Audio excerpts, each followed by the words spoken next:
Record. So yeah, I'm very excited to share some of the things we're doing with you. It's worth saying that there are all sorts of other exciting things happening at the Trust at the moment as well, to do with education, to do with our communities work, all the fantastic stuff we do with membership. But that's not what I'm talking about this evening. This is all about nature conservation in the sort of traditional sense, our sites, habitat management, working with partners and so on. So to kick off, I want to think about some really basic stuff. What you can see there in front of you now, bigger, better, more, and joined up, is what we call the Lawtonian principles. So Professor Sir John Lawton in 2010 wrote a document for the government describing what we needed to do for nature conservation in the UK to restore nature at a rate that would at least stall its declines and hopefully reverse them and lead to a much better natural environment for Britain. Basically, what he was saying was we need bigger sites. So that could be our nature reserves or SSSIs or internationally designated sites, because bigger sites tend to be more resilient to external pressures and therefore they are better for the species that use them. They're safer in inverted commas, which is fairly obvious. There's more space within them to be buffered from adverse external effects. Things like fires are unlikely to destroy a large site in a way that they might destroy a small site, for example. He quite correctly said that the sites that we have need to be better. They need to be well managed. They need to be looked after. They need to be monitored so that we can track change and know that what we're doing is the right stuff. Understandably, he also suggested that we needed more sites, more nature reserves, and obviously we're constantly trying to buy land, and we'll touch on that today. But that's a really important sort of triumvirate of the things that we can do. Absolutely critically, he made the excellent point that if we want our sites to be good for nature, they also have to be more joined up. Now, that doesn't just mean physically, in the sense that we don't have to have each site contiguous with another, but they do need to be joined functionally. In other words, species need to be able to move from one habitat patch to the next so that they can get from A to B, particularly in a changing climate where they're so-called climate envelope, the temperatures and dry or wetness tolerance that they have can be matched to their environment. So we need bigger, better, more and joined up sites, and that requires working at a bigger scale. So if we want to be successful in that space as a wildlife trust, we need larger, bolder and more long-term projects to match that sort of requirement. That's really important. If we can't do that, we're unlikely to be successful at restoring nature in Worcestershire, and that's what the Trust is all about. And for those of you who are members, you're funding that work directly. And so you want us to be successful. Now, fortunately, we've got form in that sense. So this is a rather complicated map of the Knap and Paper Mill, fantastic reserve over in the western part of Worcestershire. Many of you will know it. What I'm trying to illustrate here is not about management or about different habitat types. This is really about our different ownership phases. So in the top corner, you can see the Knap House. That was the very first bit the Wildlife Trust got in the early 1970s, gifted to us by the Doncasters, the family that lived there before we got it. But thereafter, we've chosen to try and grow our resource, to grow our patch size, to make the nature reserve bigger. So you can see actually 6 different parcels. That's an ongoing process. We got the last 2 parcels, Tor Coppice there in the middle and the little green block up and to the left of it, just in 2018. And we will continue to look at buying more space in that area where we can. Now, obviously, that has resource implications, but it's absolutely vital that we do that if we want our reserves to be resilient against pressures like agricultural runoff, like airborne pollutants, noise and light from development and so on. And if we don't manage to make those patches bigger, the species that use them will be under pressure that we will struggle to deal with, however well we manage our sites. So that's a pretty easy example. And what it really says is the Trust's been interested in bigger, better, more and joined up since its inception. It's a very basic ecological premise that we're still working on. So if I spin us across to Monkwood, another nice piece of woodland, as you can see here from the map, just to the northwest of Worcester, sort of in the centre of the county. Really interesting habitat. It was a Harish brushes wood, so an awful lot of the canopy trees were felled and replaced with trees that could be grown on to become brush handles, effectively. So a big change there, and one that wasn't particularly favourable for some of the wildlife using the wood already. So in this context, when the Trust took over, We manage the 61 hectares of land here specifically for wildlife. So this is all about being better. You can see the boundary of Monkwood there, and actually that hasn't changed very much in the last few hundred years. So this isn't at the moment about bigger. This story is about better. One of the things Monkwoods is really good for is butterflies, including this rather fantastic little fella. This is a thing called the wood white. You can see from Ian's excellent photo that it's a rather floppy little individual, not particularly powerful flyer, likes sheltered woodland glades and species-rich grassland along rides in woods, which provide it a suitable habitat. Now, because those sorts of habitats, particularly the really floristically rich ones, have been lost across the landscape, wood white had declined rapidly and in fact was lost from Worcestershire entirely by 2008. In 2016, in collaboration with Butterfly Conservation, we undertook to re-release them in Monkwood because the Trust had worked very hard on ride-side grassland management to create perfect habitat for them. They were reintroduced, as I say, in 2016. By 2017, there were 20 individuals. By 2018, there were over 100 individuals just in the wood. But by today, that is their distribution across the landscape surrounding the wood.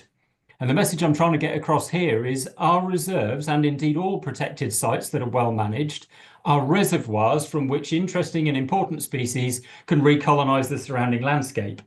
That's part of that better leading to more and joined up. Those patches across the landscape become accessible because you have a flood of new individuals of a particular species that can move out into the countryside. Nothing to not like about that, but it's a point that I will come back to, which is we can only do so much in Monkwood. Sensitive habitat management elsewhere is also really critical, and we'll talk about that in detail in a little bit. Now, I said that Monkwood hasn't changed very much over the last few centuries, but it's about to. What you can see in this aerial photograph is the northern end of Monkwood to the right there, and then the area outlined in white is a new acquisition for the Wildlife Trust called Green Farm. We've just successfully completed a 2-year planting process with lots of new orchards and parkland trees and woodland planting, designed to do a number of things. Firstly, to buffer that edge of Monkwood from agricultural pressures. Secondly, to grow the area of habitat. And thirdly, to link it to that little patch of woodland, which is not owned by us, just to the west there, just on the outside of the white line. So that's not only bigger, it's also better, and it's also seeking to join up the habitats. Now, I won't labour the point about that too much because that forms the content of Dom's talk to the online group, which will be happening on November the 12th. So I would urge you all to go along and listen to what Dom has to say because she knows way more about it than I do. Fantastic project, though, and a really nice example of us following that mantra for buying big patches of land and really going for it in terms of habitat restoration, which is key to nature's recovery in our part of the world. Instead of dwelling on Monkwood, I will move over a bit further west into the county, and this is the frankly outstanding Hanley Dingle. It's a trust reserve of around about 20 hectares, so 40 or 50 acres. It's the most outstanding ancient semi-natural woodland. It's rich in species like large-leaved lime. It's got lots of dog's mercury. And when you get down into the valley bottom, into the deeply incised valley, it's like a jungle or a rainforest. Extraordinary numbers of ferns and lichens and mosses, little tiny waterfalls, a tiny little stream running through the bottom of the valley. Absolutely outstanding place, over 200 species of plants, which is why it's listed as a site of special scientific interest. Just outstanding. And what this picture doesn't really demonstrate is just how much of a valley that woodland falls into. So in many ways, it's an isolated fragment of what you might call a West Midlands rainforest. It's tucked away, it's quite hard to access, it's a long old walk to get in there, so not many people go. And it's exactly the sort of place where you might find things like goshawk or pine marten starting to recolonize these quiet woods. Fantastic as far as it goes, but this is a site which is surrounded, as you can see from the photograph, by arable farmland. And the arable farmland sits up on the top of the slopes, and unfortunately, pesticides and herbicides and fungicides and silt-rich water that might run off some of those fields ends up in the woodland, and that's one of those edge effects I was talking about earlier. that can create a real problem. And so we were very pleased in 2023 when our reserve officer for the site happened to be chatting to the next door neighbour, and they intimated that they might be keen to sell some land. Obviously, that's the sort of thing the trust is very excited by. The person in question was in a little bit of a rush to move it on, and so we were very lucky to partner up with the Esme Fairburn Foundation, who basically will buy a piece of land and then sell it back to a nature conservation organisation at a very fair rate, which gives us time to fundraise for it. So as I say, that process started in 2023. We're actually about to complete the purchase, hopefully towards the end of this year, and we will then have the most extraordinary extra 15 hectares of land bolted onto our woodland. Thinking about that bigger, better, more and joined up, there's lots we can do there. You can see from both of these diagrams, the aerial photograph clearly shows the tram lines associated with conventional agriculture, lots of herbicides and pesticides potentially going on that land, certainly lots of fertilizer. So obviously we would like to do something to stop that habitat management adversely affecting the wood. There are also, though, patches of grassland. The land tends to lie very wet, and so there's a lot of water about. And most importantly, at the very southern tip, and if you look at the right-hand diagram, you can see a little thing that says Wooded Brook Corridor. That is like Hanley Dingle in miniature. It's the most extraordinary little stream, but it's isolated in the landscape and almost entirely, as the photograph on the left shows, surrounded by arable ground, so under a bit of pressure. What we want to do is try and augment the existing wood to make sure that we can create new habitat for species to move into. We can deal with the water through ponds and overland conveyance features, so little streams and ditches and so on, to trap any pollutants that are there before they get into the really old and really important piece of the wood. But we can also use them as an adjunct, as a habitat patch, as it were. So if you're a dragonfly, woodland's not necessarily that helpful to breed in. Great for foraging, but you need those open water bodies, and so we will take steps to augment the existing landscape and put them in place. It's a really exciting project. It's something which will take a long time to do. But if I illustrate that a bit, here's the northernmost arable field, and you can see what I was meaning about the woodland being dropped right into the bottom of the valley. You can barely see the top of any of the trees. So it's tucked away down very steep slopes. Now, I'm admittedly old and decrepit, but there are bits of that wood that you have to be on all fours to clamber up out of. So it's quite extraordinary. You can also see from this photo the water laying on the surface of the arable land, and perhaps that's an indication that flood flows in the winter off the bare ground into the wood would be very likely. So that's what it looks like today. What it might look in the future is something like that, which I hope you would all agree is a rather nice example of a piece of woodland that has regenerated over time. This is actually not in Hanley Dingle. This is at Pennell's Bank, which is another reserve of the Wildlife Trust's immediately or very close to Hanley already. And so what we're trying to do here is to link all these pieces together to get new habitat, to provide space for species. Now that's great from a nature conservation point of view, and of course we want to do that, and that's brilliant.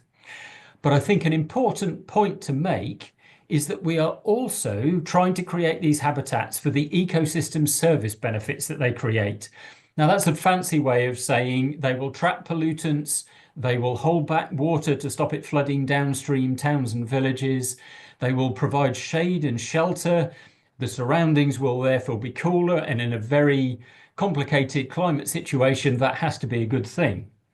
And so while we're getting nature conservation benefit out of all this work, and that's our primary purpose, and that's what people might want to donate for or fund us for, we are also doing socially important things, not just out at Hanley Dingle, but anywhere we're improving habitat. And if we think about ecosystem services, there are probably none more important in Worcestershire than providing flood defence. And so now I want to take you down to the southern part of the county and the frankly brilliant Longdon Marsh. You can see it here. This is an aerial photograph. I was lucky enough to be taken up by a friend in a light aircraft. This is just after a big winter flood, and you can see huge amounts of water still held back on the floodplain. Essentially, those pools of water are therefore not ending up in Tewkesbury and Gloucester at the same time as the Peak 7 floods. That's an incredibly powerful thing for which landowners don't get anywhere near enough recompense. And so there are a few things we want to try and do. Firstly, we want to ensure that the habitats on the marsh go back to something like they were before the naughty Victorians got their hands on it and drained it for a commercial agriculture. So in places, we are able to buy land. So if I can show, if you can all see my cursor, Kate, can you nod at me if you can see the cursor? Excellent, thank you. So this is our existing reserve at Hillcourt Farm, which some of you might have heard of. And you can see that it's storing water, and that's fantastic for a whole range of wildlife. At the time of purchase, it was our biggest reserve at over 300 acres. It's an absolute monster, but you can see in the context of the marsh that actually it's only a small fragment. If I show you what it looks like, I picked this picture because I thought it was lovely and moody and a cool winter shot, and actually looking at it on the screen now, it's rather dull and grey. Take it from me, this is the most extraordinary place for wildlife.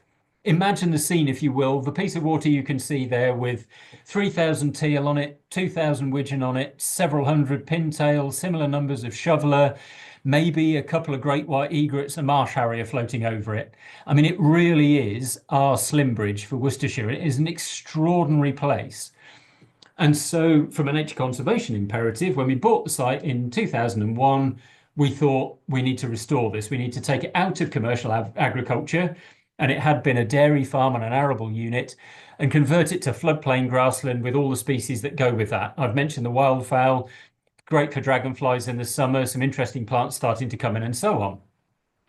But if we look at the marsh as a whole, you can see that Hillcourt Farm is only a fragment of it. And you can see, as I suggested earlier, that it's only on the edge of the marsh. Now, nothing at all wrong with the Trust buying it and saying, OK, we have an aspiration to do wet grassland where we can and drier habitats elsewhere. It's proved to be fantastic for breeding lapwing. It's got little ring plover on it. All sorts of exciting things have turned up there since we started to restore it. But it is on the very fringe of Longdon Marsh. And as you can see down at Hardwick Green Meadows on the southern parcel of the marsh there, we're very keen to get bits in the middle. And so thinking about that bigger, better, more and joined up, this is a great example of where we have an aspiration for bigger and more and better joined. We would love the whole marsh to be much better for wildlife. Critically, that doesn't mean it wouldn't be livable and it wouldn't be farmable. There are multi-generational farming families on the marsh that wish to continue with agriculture, and we want to help them do that where we can align that with nature conservation imperatives. But what we can do when land comes up for sale, because it's often flooded and increasingly so with climate change, and therefore landowners are saying, I can't make this business work, I want to buy some drier land somewhere else, there might be bits that I could sell, we will take that opportunity. And so outlined in green, right in the middle of the marsh there, you can see land at lower swell. And I am very pleased to tell you all that due to the generosity of donors, charitable foundations, members of the public who've put their hands in their pocket, we have just managed to raise £325,406 to buy this piece of land outright, which is an extraordinary result. And we are very thankful to everybody who has helped us with that process. That will give us a piece of excellent existing floodplain grassland, lower down on the marsh and therefore prone to being even wetter than our own reserve, which we can manage for the future. That's absolutely brilliant. But what that doesn't do is manage the whole marsh for wildlife. I've mentioned before that there are plenty of farmers down there who don't want to give up their livelihood, and that's entirely as it should be. What we want to do is work with them to get them into agricultural schemes that pay them for wet grassland and for holding on to that water for all the benefits that it does for the communities downstream. There should be much better agri-environment payments for holding on to water because it is a key issue, particularly in our part of the world, as everybody knows. And so here, as well as our own ownerships, we want to work and collaborate with landowners in order to get a better bang for our buck and to keep them in business managing the marsh for the benefit of wildlife and for their agricultural unit. Which seems like a really nice story to tell and is part of that growing nature, bolder vision. We cannot do this alone. And so there's collaborative partnerships, both with professional partners. I mentioned butterfly conservation earlier, Natural England and all the usual people, but it really is about communities and landowners also buying into the processes we're trying to do. If we think about that at a much broader landscape scale, probably the key link that we can affect change on is our trees and hedgerows network. This kind of patchwork quilty effect that you get across much of Worcestershire and indeed England as a whole is there as a result of historic hedgerow networks. Some of those were planted during the Enclosures Act and in fact took large open fields and made them smaller. Some of them, particularly in Western Worcestershire, are much more organic and have been assarted from the original wildwood and are very, very ancient features. One way or another, they are incredibly important for wildlife. They are foraging and commuting routes for bats, for ground-based small mammals. They're important for nesting birds and all sorts of other things. But as you all know, we've lost miles and miles and miles of hedgerow over the years. And so we're interested to get more of them and more veteran trees for the future, some of the big trees you can see in here, back into the landscape. Critically, we have to be able to do that without making the land inside those hedgerows uneconomic or unviable. And that's where our Treescapes project comes in. Some of you will have heard all about this. It's a tri-counties collaboration between Worcestershire, Gloucestershire and Herefordshire Wildlife Trusts to create a 60-mile corridor with more trees in it, all the way from the Forest of Dean and the Wye in the south, right up to the Wye Forest. Now, that landscape is already quite well treed, and in fact, the photo I just showed you is from that part of the world. But there are huge areas where there aren't many trees in farmland. And so we want more, and you can see in the caption there that we've already planted 41 hectares of trees with another 441 pipeline for planting over the next couple of years. The difficulty, or not the difficulty, but the interesting point, as it were, is that most of those are not in serried ranks. We're not growing new woodlands in that context, though we might do it on our own land. Those trees are going in hedgerow corridors and within farmed land where they can be economically valuable to the farmer. We know that there is huge value in a difficult and changing climate in having shade and shelter for livestock, both in hot, dry summers, droughty conditions like the one we've had this year. We know that trees and hedgerows that break up larger fields are very valuable at stopping soil blowing away or washing away in flood circumstances. We know that breaking up the wind across an exposed site means that you can keep your sheep outside and potentially even lamb outdoors, saving all that indoor feeding and purchasing a shed. So there are real economic arguments for doing this. And it's a part of the Trust's vision to collaborate with landowners to say, look, we want some more trees, but actually you want them too. That's a really important thing. If you want to be effective and successful as an agricultural business, we have to crack on with this. Speaking of cracking on, I want to move on to natural networks, which most of you, I suspect, will have heard somebody talk about in the past. It's an extraordinary project the Trust has been running from 2018, and it's designed to provide advice and grants to patches of land which aren't able to get those agricultural payments in the way that what you might call traditional normal landowner can get. And so here we're talking about things like town parks, churchyards, small interstitial spaces, road verges, little patches of habitats that are accessible to the general public and often in urban areas. And if you look at the distribution of yellow dots, they represent most of the 270 projects we've done over the last 5 or 6 years. Many of those projects, as you can see, are in urban areas. There's a cluster in Worcester City, and there are some in the other towns, Redditch and Bromsgrove and around the Kidderminster area. Taken together, those are some of those stepping stones that I talked to you about a little while ago. These are the bits that fit in the gaps between the really high value habitats. They might never have really esoteric species in, really rare ancient woodland species that only occur in a handful of sites, but they can be fantastic for widespread butterflies and dragonflies and for birds, for spiders, for reptiles and amphibians, for small mammals, for all those things that go together to make up the natural environment that are quite tolerant of disturbance and that will survive next to humans, but which need a helping hand. And so natural networks is all about creating these kinds of habitats. So you can see species-rich grassland improvements in a caravan site, an absolutely brilliant place to do nature conservation. It has a management company involved. People get to see the nature, and there's nothing to not like about that. You can see churchyards, more formal pieces of woodland, and even river restoration. So an extraordinary project. And to just give you some figures, over the last 7 years through Natural Networks, we've managed to draw down over £900,000 for nature conservation in a very direct sense, looking at these kind of things. We've given advice on more than 3,000 hectares of land. That's a huge area in the context of Worcestershire. We've planted 76 hectares of species-rich grassland or remediated those that have been impoverished. We planted over 32,000 trees and shrubs, some of them in patches, and you can see a small piece of woodland in the centre of Worcester here on an ex-golf course, many of them as hedgerows.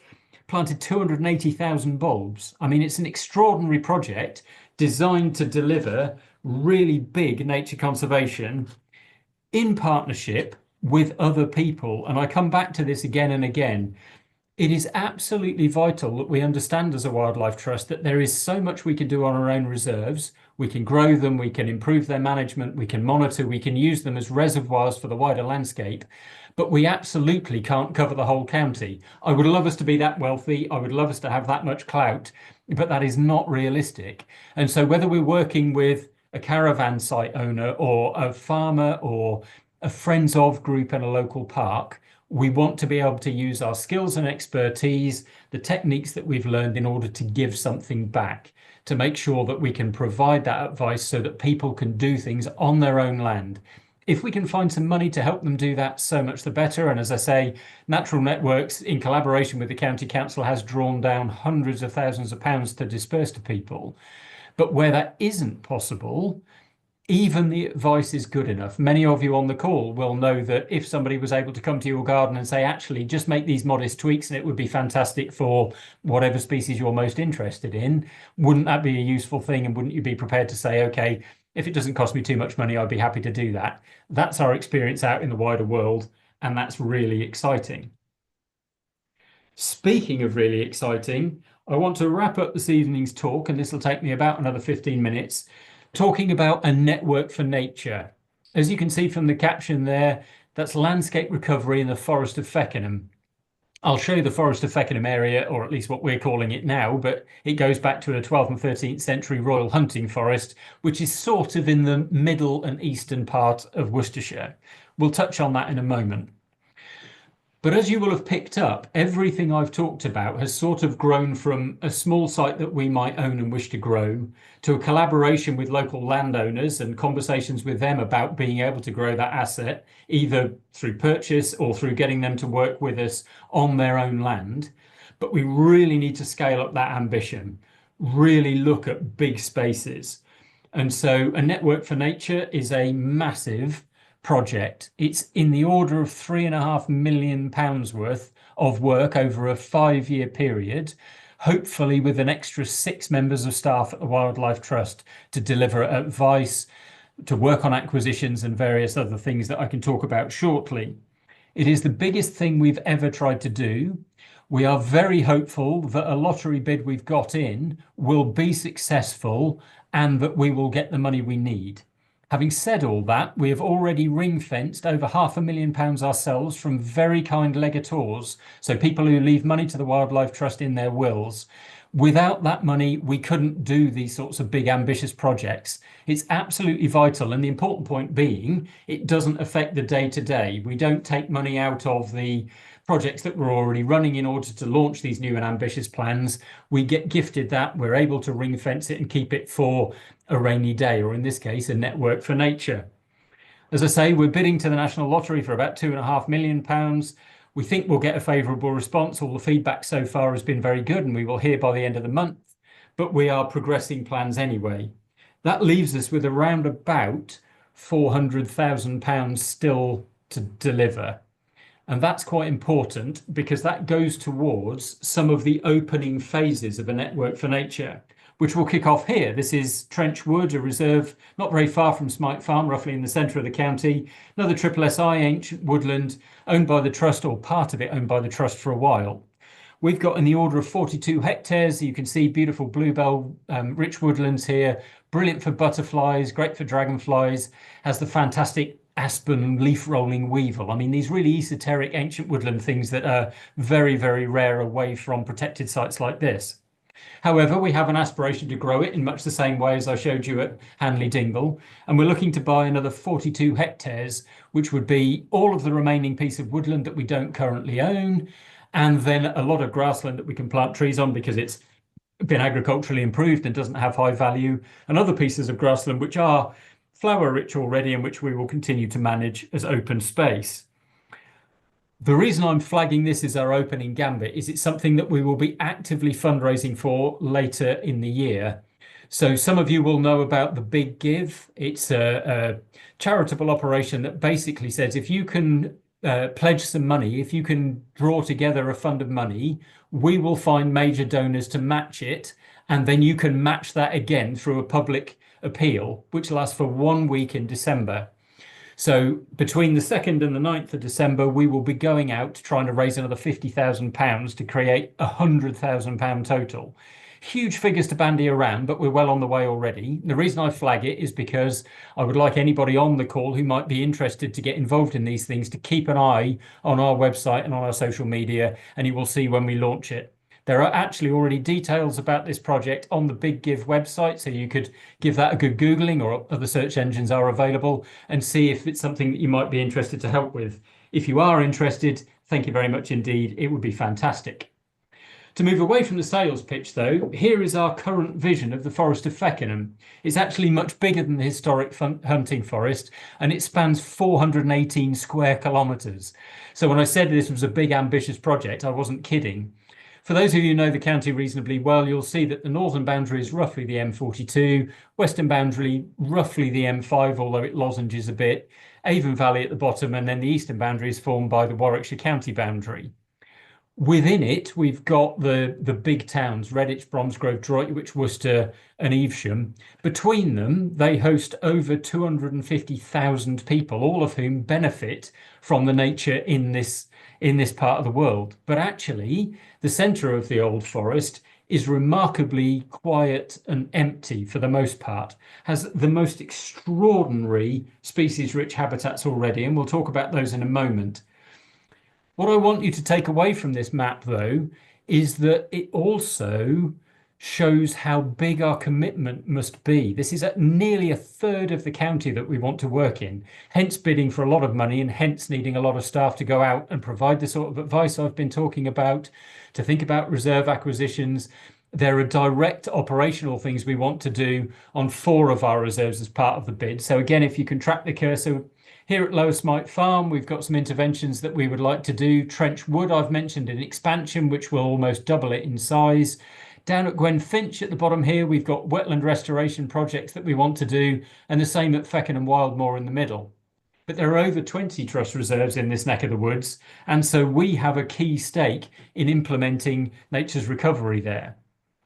However, a much bigger point is that it is an absolutely fantastic area for nature more generally. Don't worry about what the different colours are. The reason for this map is just to illustrate that there is an awful lot of species-rich semi-natural habitat, whether that's ancient woodland, whether it's grassland or watercourses or whatever. In fact, around 20% of this area is made up of what we call priority habitat, so places good for wildlife. That totals up to over 3,700 hectares of good stuff already. And as you can see from the map, a lot of it's in quite tight proximity. There are 29 nationally designated sites of special scientific interest and a national nature reserve, 142 local wildlife sites. There's over 1,000 hectares of ancient semi-natural woodland, 300 hectares of really nice species-rich grassland. So all the building blocks are there for nature's recovery. And as a result of that, this area has been earmarked as what we call a biodiversity delivery area. It's a Wildlife Trust living landscape area. It's picked out as, well, the habitats in it are picked out as key priorities in the local nature recovery strategy. So it's a great place for us to work. And that's what it looks like in reality. So here you can see kites and gannos and Roundhill Wood roughly in the centre of the Forest of Feckenham, with their associated expanding hedgerows. And I talked about how we would use those corridors very positively. You can see patches of orchard and nice grassland. You can also see conventional agricultural land, which would benefit from those new hedgerows and new trees that I've talked about for all the economic benefits. And so screwing all that together becomes incredibly important. What that looks like when you drill down into a bit more detail is really nice sites. So this is our reserve at Eads Meadow. This is a National Nature Reserve, one of the jewels in the crown nationally in terms of its grassland. But it actually sits in a landscape which isn't particularly favourable to some of those grassland species and the butterflies and other species that would be associated with them in terms of being able to move across the land beyond our boundaries. And so this is a classic example of where we would want to get local landowners to buy into agricultural environment schemes that pay them money to manage sensitively so that species can move from one patch to the next. That's all about that bigger and better and more joined up mantra that I mentioned earlier. Absolutely essential for small grasslands because we have around 25% of the national remaining quota, 97% of which has been lost since 1930. So we're really important for it, and we really must take steps to protect and enhance it and to better link it through the landscape. You can say exactly the same thing for wetlands. And I mentioned that we were looking to do interventions. This is at Feckenham. We're very keen to put some more ponds in there. The site's fantastic, probably the most important site in the county for dragonflies with over 17 species already recorded. So we can do work on this site to augment those populations and then hopefully to allow them to spread in the way that I illustrated earlier with the wood white. But of course, we only own a small fragment of the water bodies in that area that I showed you on the map. The watercourses in particular flow through ordinary farmland. And so we want to be working with those farmers and landowners to put in what we call in-ditch wetlands to trap pollutants and clean the rivers themselves. And we all know how big a deal that is at the moment, but also to create new habitat patches. A tiny little backwater on a small stream is a fantastic fish refuge in times of flood. It provides a safe place for fry to develop before they move out into the main channel. But those sorts of features have been canalised out or dredged out and lost over time. And so it's a very easy thing for us to put back. Absolutely vital that we do that, but we have to do it in partnership. I've already mentioned hedgerows quite a lot, and actually there are parts of the Forest of Feckenham where hedgerows are perhaps the defining feature. As you drive through, those are what you see. They may have lots of trees in them, giving an almost wooded aspect, but they create that extraordinary patchwork quilt that I mentioned earlier on this evening, and they are therefore incredibly important in terms of species movement, shade and shelter for the agricultural land that's there. They provide pollination services. Look at all this hawthorn here. Absolutely vital for invertebrates early in the season, as well as being commuting corridors and links between existing habitats. There are a few species that exemplify that as much as the brown hairstreak, a wonderful butterfly, very rare nationally and historically focused in our part of the world on our reserve at Grafton Wood, which is right in the heart of the Forest of Feckenham. Basically, through the good works of a lot of landowners and hard work by butterfly conservation volunteers for the Wildlife Trust and elsewhere, a number of landowners have taken on board the idea of more sensitive hedgerow management. In some cases, they've been paid for it. In some cases, it's out of the goodness of their heart. And in some cases, it's just been a matter of, actually, that's only a modest tweak to what I already do. If you're telling me it can benefit a species, I would like to help out. And Brown's hairstreak has gone from being concentrated on Grafton Wood, which is right in the heart of the Forest of Feckenham, to spreading all the way to Worcester and almost east to the county boundary. It is an extraordinary story of recovery at a landscape scale, but it has required information, advice, payment, partnership, including between statutory agencies, so Natural England to provide the funding, Butterfly Conservation and the Wildlife Trust to provide the impetus and the sort of accelerated learning, but most critically, local communities and local farmers to want to do this stuff. That's what the Forest of Feckenham project is all about. And the reason we need to do it at scale is to do with that bigger, better, more and joined approach. If you want bigger patches, you have to have a bigger land unit to work on. If you want better patches, you have to have more people managing sensitively. And if you want things to be more joined up, you have to work on those stepping stones in between the really high value bits. Which brings me to the final point I want to make tonight, which I've laboured already, but we cannot underestimate just how vital it is to work with those people who already manage land. Now we have excellent collaborative partnerships. I've mentioned the County Council with our District Council colleagues, with the Heart of England Forest, with our colleagues in statutory agencies like the Forestry Commission and Natural England, the Environment Agency when it comes to wetlands. So all of that stuff is really well screwed together. And we have a number of partnerships in the county that will use the local nature recovery strategy, which is emerging at the moment, to direct action in the best way. But all we can do is comment and provide information and advice, guide, cajole, offer opinions, and hopefully move people down a trajectory. If we want to work at a landscape scale, it is people like this, it is the farmers and the communities that will own the land, that will either implement that nature recovery, creating those stepping stones and that sort of growing nature new approach, or they won't. And so it's our job to provide them the information and advice that they need in order to make better informed decisions about the natural world. It's our job to lobby the statutory agencies and most especially the government to make sure there's enough money to do that. It's our job to demonstrate that we can deliver those ecosystem services, that flood defence and pollution amelioration and shade and shelter and all those things that the natural environment does for free, so that society understands it's worth paying for. Because if we can't make that message land and resonate, we are unlikely to be able to affect nature's recovery, which, as you all know, is what the Trust is all about. To that end, in the Forest of Feckenham, we're looking to work with over 100 farmers. Caroline, you can see there handing round seeds, I think, is our agronomist and farm advisor. She already runs a farmers facilitation fund. We've got about 100 farmers who are interested and we hope to be working with across the patch. We're looking to work with 20 parish councils. We've already got 9 signed up, with schools, and obviously education of the next generation is really vital. So every element of community needs to be brought into this if we're going to be effective.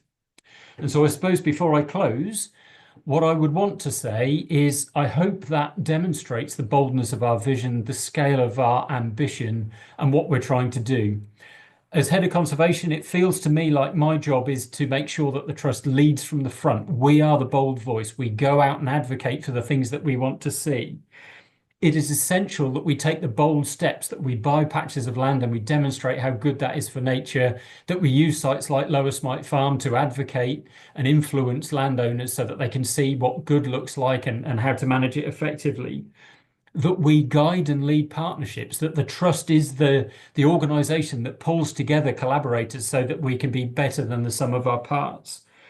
And finally, that we understand and articulate for members of the public and our own members and the wider world at large, that if we want a nature-rich future, if we want that to be our legacy, we have to work together. We have to really push forward very rapidly. 1 in 6 species are at risk of extinction in the UK, and I don't want my career to be bookended by losing things. I want it to be bookended by nature's recovery, and I'm sure everybody on the call shares that view. So that's what it's all about. I hope that's been interesting. Thank you very much for taking the time to listen. It's always a bit scary doing these things online because it feels a bit like I'm on the BBC News and I'm just invading the corner of your living room for the evening. But I will finish there. I'll happily take any questions if anything's gone into the chat. Thank you very much for listening. And yeah, over to you, Kate, for Q&A.